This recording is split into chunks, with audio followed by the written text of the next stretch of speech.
ସ୍ୱାଗତ ସୁସ୍ୱାଗତ ଆପଣମାନଙ୍କୁ ଆଉ ଏକ ନୂଆ ଭିଡ଼ିଓକୁ। ଆଜି ଆମେ ପଢ଼ିବା ଓଡ଼ିଆ ଅନର୍ସ ସେକେଣ୍ଡ ସେମିଷ୍ଟାରର କୋର୍ ପେପର୍ 3ରେ ଯେଉଁ ରହିଛି ସତ୍ୟବାଦୀ ସାହିତ୍ୟ ସେ ବିଷୟରେ ପଢ଼ିବା। ତା ପୂର୍ବରୁ ମୁଁ ଆପଣମାନଙ୍କୁ କିଛି କହିବାକୁ ଚାହୁଁଛି, ଯଦି ଆପଣମାନେ ସମ୍ବଲପୁର ୟୁନିଭର୍ସିଟି ବ୍ୟତୀତ ଅନ୍ୟ ଯେକୌଣସି ୟୁନିଭର୍ସିଟିରେ ପଢ଼ୁଥିଲେ ମଧ୍ୟ ସେ ୟୁନିଭର୍ସିଟି ଗୁଡ଼ିକରେ ବର୍ତ୍ତମାନ କେଉଁ ସେମିଷ୍ଟାରର କ୍ଲାସ୍ ଚାଲିଛି ଆପଣମାନେ କମେଣ୍ଟ ମାଧ୍ୟମରେ ଜଣାଇଦେବେ, ଯାହାଫଳରେ କି ମୁଁ ସେହି ସେମିଷ୍ଟାରକୁ ନେଇ ଭିଡ଼ିଓ ଆଣିବାକୁ ଚେଷ୍ଟା କରିବି। ବର୍ତ୍ତମାନ ଆରମ୍ଭ କରିବା ଆଜିର କ୍ଲାସ୍ଟି। ସତ୍ୟବାଦୀ ସାହିତ୍ୟ, ଆଧୁନିକ ଓଡ଼ିଆ ସାହିତ୍ୟର ଦ୍ୱିତୀୟ ପର୍ଯ୍ୟାୟ ସତ୍ୟବାଦୀ ସାହିତ୍ୟ। ଏହାର ସମୟ ସୀମା 1910 ଖ୍ରୀଷ୍ଟାବ୍ଦରୁ 1921 ଖ୍ରୀଷ୍ଟାବ୍ଦ ପର୍ଯ୍ୟନ୍ତ।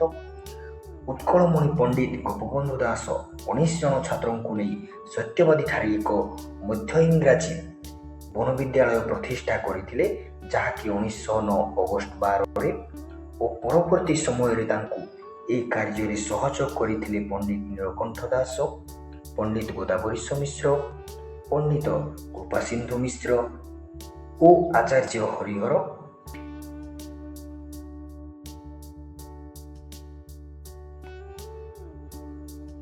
ଏହି 5 ଜଣ ସତ୍ୟବାଦୀ ସାହିତ୍ୟର ପଞ୍ଚସଖା ଥିଲେ।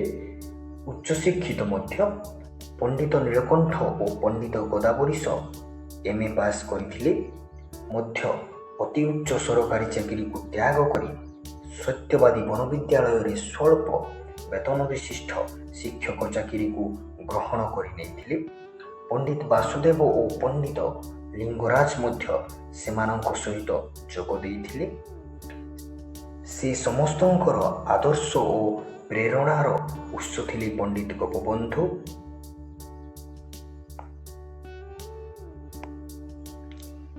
ଏହିମାନଙ୍କ ସହଯୋଗରେ ସୃଷ୍ଟି ହୋଇଥିବା ଗୋଷ୍ଠୀ ସତ୍ୟବାଦୀ ଗୋଷ୍ଠୀ ନାମରେ ଓ ଏହି ଗୋଷ୍ଠୀର ମିଳିତ ସାହିତ୍ୟ ସାଧନା ଦ୍ୱାରା ସୃଷ୍ଟ ସାହିତ୍ୟ ସତ୍ୟବାଦୀ ସାହିତ୍ୟ ନାମରେ ପରିଚିତ। ସତ୍ୟବାଦୀ ସାହିତ୍ୟର ମୁଖ୍ୟ ଆଭିମୁଖ୍ୟ ଥିଲା ଜାତୀୟତା, ସମାଜ ସଂସ୍କାର ଓ ଜନସେବା। ସେମାନେ ଉଦ୍ବୁଦ୍ଧ ହୋଇଥିବା ଜାତୀୟ ଭାବ ଗୋଟିଏ ମୁହୂର୍ତ୍ତରେ ଆକସ୍ମିକ ସୃଷ୍ଟି ହୋଇନାହିଁ, ଏହା ପଛରେ ଏକ ଲମ୍ବା ଇତିହାସ ରହିଛି।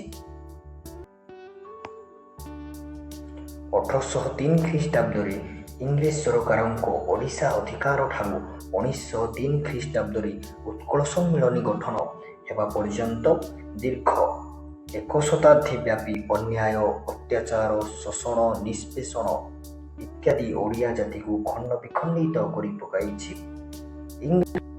ଇଂରେଜ ଶାସନର ଚରମ ଅବହେଳାରୁ ଜାତ ନବଙ୍କ ଦୁର୍ଭିକ୍ଷ, ଯାହାକି 1866ରେ ହୋଇଥିଲା, ଓଡ଼ିଆ ଜାତିକୁ ଭୂପୃଷ୍ଠରୁ ନିଶ୍ଚିହ୍ନ କରିଦେବାକୁ ବସିଛି। ଓଡ଼ିଆ ଜାତିର ଏହି ଦୁର୍ଦ୍ଦିନରେ କେତେଜଣ ପଡ଼ୋଶୀ ବଙ୍ଗଭାଷୀ ଓଡ଼ିଆ ଭାଷାର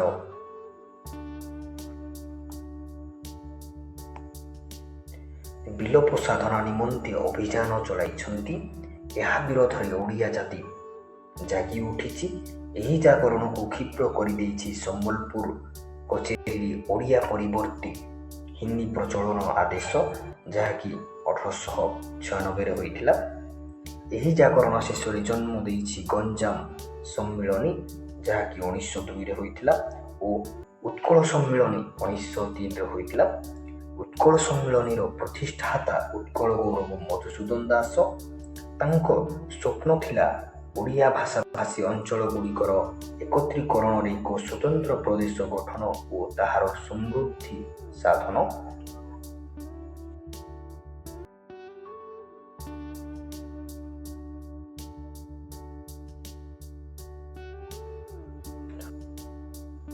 1905 ଖ୍ରୀଷ୍ଟାବ୍ଦରେ ବଙ୍ଗଭଙ୍ଗ ଓ 1912 ଖ୍ରୀଷ୍ଟାବ୍ଦରେ ବଙ୍ଗରୁ ବିହାର ଓଡ଼ିଶା ପ୍ରଦେଶର ବିଚ୍ଛିନ୍ନତା ଘଟଣାଦ୍ୱୟ ଭାଷାସୂତ୍ରରେ ଏକ ସ୍ୱତନ୍ତ୍ର ପ୍ରଦେଶ ଗଠନ କରିବାର ତାଙ୍କର ଏହି ସ୍ୱପ୍ନକୁ ଉତ୍ତର କରିଥିଲା।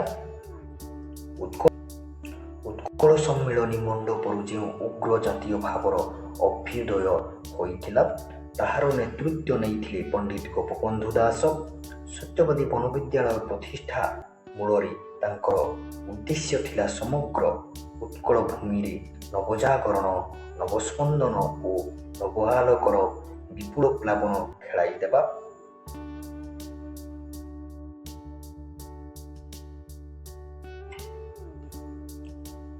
ସତ୍ୟବାଦୀ ଗୋଷ୍ଠୀର ପଣ୍ଡିତ ଗୋପବନ୍ଧୁ ଦାସ ଥିଲେ କବି ଓ ଆଲୋଚକ। ପଣ୍ଡିତ ନୀଳକଣ୍ଠ ଦାସ ଥିଲେ କବି, ପ୍ରାବନ୍ଧିକ ଓ ଦାର୍ଶନିକ। ପଣ୍ଡିତ ଗୋଦାବରୀଶ ମିଶ୍ର ଥିଲେ କବି, ନାଟ୍ୟକାର, ଗାଳ୍ପିକ ଓ ଔପନ୍ୟାସିକ। ପଣ୍ଡିତ କୃପାସିନ୍ଧୁ ମିଶ୍ର ଥିଲେ ଐତିହାସିକ। ଆଚାର୍ଯ୍ୟ ହରିହର ଦାସ ଥିଲେ ପ୍ରାବନ୍ଧିକ। ଏମାନଙ୍କ ଅନ୍ତର ତଳେ ଜାତୀୟତାର ଯେଉଁ ଅଗ୍ନି ଦେଖାଦେଇଥିଲା ତାହା ସେମାନଙ୍କ ସାହିତ୍ୟରେ ଅତି ମନୋଜ୍ଞ ଭାବରେ ରୂପାୟିତ ହୋଇଥିଲା। ସମଗ୍ର ଦେଶରେ ଜାତୀୟତାର ବହ୍ନିକୁ ପ୍ରଜ୍ୱଳିତ କରିବା ପାଇଁ ସେମାନେ ଏକ ମାସିକ ପତ୍ରିକା ମଧ୍ୟ ପ୍ରକାଶ କଲେ, ଯାହାକି 1914ରେ। ଏହାର ନାମ ରଖାଗଲା ସତ୍ୟବାଦୀ ଓ ଏହାର ପ୍ରତିଷ୍ଠାତା ଥିଲେ ଉତ୍କଳମଣି ପଣ୍ଡିତ ଗୋପବନ୍ଧୁ ଦାସ। ଏହା ଥିଲା ସତ୍ୟବାଦୀ ଆଦର୍ଶର ମୁଖପତ୍ର।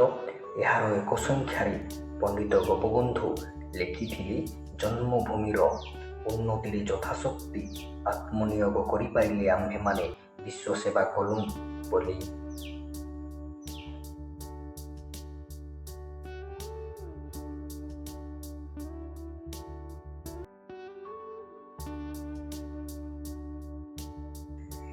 ମନେକରି ଆଶ୍ୱସ୍ତ ହେବୁ। ତାଙ୍କ ଦ୍ୱାରା ସାପ୍ତାହିକ ସମାଜ ପତ୍ରିକା 1919ରେ ପ୍ରକାଶିତ ହୋଇଥିଲା। ଏ ସମାଜ ମଧ୍ୟ ଏହି ଉଦ୍ଦେଶ୍ୟରେ ପ୍ରକାଶିତ ହୋଇଥିଲା। ଏହି ପତ୍ରିକା ଦ୍ୱୟର ସମ୍ପାଦନା କଲାବେଳେ ଗୋପବନ୍ଧୁ ନିଜ ଅନ୍ତରର ସକଳ ବେଦନାକୁ ଜାତି ସମ୍ମୁଖରେ ବାଢ଼ି ଦେଇ ଜାତିକୁ ଆତ୍ମସଚେତନ କରାଇଦେଲେ। ସତ୍ୟବାଦୀ ସାହିତ୍ୟ ଜାତୀୟତାକୁ କେନ୍ଦ୍ର କରି ଗଢ଼ି ଉଠିଥିଲେ ହେଁ ଓଡ଼ିଆ ସାହିତ୍ୟରେ ଜାତୀୟ ଚେତନା ରୂପାୟିତ କରିବାରେ ସତ୍ୟବାଦୀ ଗୋଷ୍ଠୀ ପ୍ରଥମ ନୁହନ୍ତି। ସେମାନଙ୍କ ପୂର୍ବରୁ ଫକୀରମୋହନ, ରାଧାନାଥ, ମଧୁସୂଦନ, ଗଙ୍ଗାଧର ପ୍ରମୁଖ ଓଡ଼ିଆ କବିଗଣ ସେମାନଙ୍କ କୃତିକୁ ଜାତୀୟ ଭାବାପନ୍ନ କରିଥିଲେ।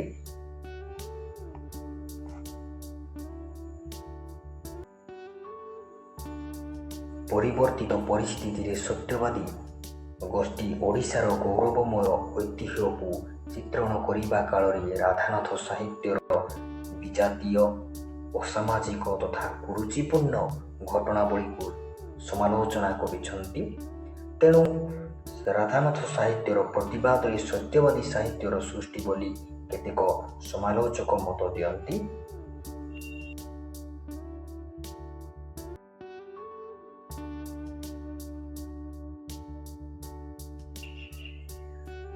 ସମୟକ୍ରମେ ସତ୍ୟବାଦୀ ଗୋଷ୍ଠୀ ମଧ୍ୟରେ ମନୋମାଳିନ୍ୟ ଘଟିବାରୁ ସେମାନେ ପରସ୍ପରଠାରୁ ବିଚ୍ଛିନ୍ନ ହେବାକୁ ଲାଗିଲେ। ଫଳରେ ସାହିତ୍ୟର ଗତିପଥ ବାଧାପ୍ରାପ୍ତ ହେଲା। ଆତ୍ମଜୀବନୀ ଅର୍ଦ୍ଧଶତାବ୍ଦୀର ଓଡ଼ିଶା ଓ ତହିଁରେ ମସ୍ତାନରେ ପଣ୍ଡିତ ଗୋଦାବରୀଶ ଲେଖିଛନ୍ତି। ଅନ୍ୟମାନଙ୍କ ଭିତରେ ମଧ୍ୟ କ୍ରମେ ଫଟାଫଟି ଲାଗିଲା। ଗୋପବନ୍ଧୁ ବାବୁ ଦେଖିଲେ ଯେ ଗୁହାଳରୁ ଅନ୍ତତଃ ଗୋଟିଏ ଖଣ୍ଡେ ଗୋରୁ ଅନ୍ୟଠାକୁ ନ ନେଇଗଲେ ଶାନ୍ତି ଆସିବ ନାହିଁ। ସିଂହଭୂମିରେ ଓଡ଼ିଆ ଜାଗରଣ ଲାଗି କାର୍ଯ୍ୟ କରିବାକୁ ପ୍ରସ୍ତାବ ସେ ଆଣି ପକାଇଲେ। ଏକଥା ଆତ୍ମଜୀବନୀ ପୃଷ୍ଠା 252ରେ ଲେଖା ଅଛି। ଏହି କାର୍ଯ୍ୟରେ 1919 ଖ୍ରୀଷ୍ଟାବ୍ଦରେ ପଣ୍ଡିତ ଗୋଦାବରୀଶ ଚକ୍ରଧରପୁର ଯାତ୍ରା କଲେ। 1920 ଖ୍ରୀଷ୍ଟାବ୍ଦରେ ପଣ୍ଡିତ ନୀଳକଣ୍ଠ କଲିକତା ବିଶ୍ୱବିଦ୍ୟାଳୟରେ ଅଧ୍ୟାପକ ପଦ ଗ୍ରହଣ କରି କଲିକତା ନିବାସୀ ହେଲେ। ପରିଣାମରେ ସତ୍ୟବାଦୀ ଗୋଷ୍ଠୀର ମିଳିତ ସାହିତ୍ୟ ସାଧନା ବ୍ୟାହତ ହେଲା। ତାପରେ ଏହି ଗୋଷ୍ଠୀର